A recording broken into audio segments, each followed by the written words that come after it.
So, ganito mag-adjust ng oras dito sa ating Aerox version 2. Same din sa NMAX. Parehas na sila. So, kailangan nasa Odo tayo. Ito. Odo. Tapos, ayusin natin yung oras. Long press nyo lang to. Yung menu natin dito.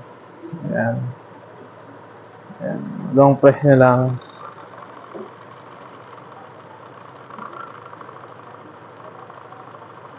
Ayan.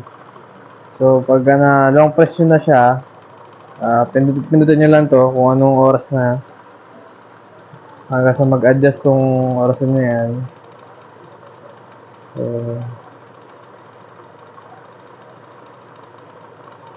7 na ngayon. So, gawin natin 7 siya.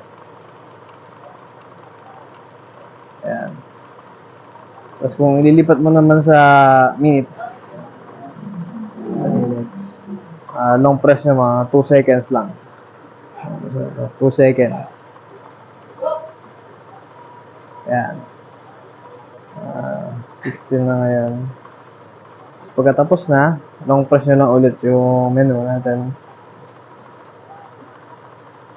Okay na. Okay na yung orasan natin. Salamat!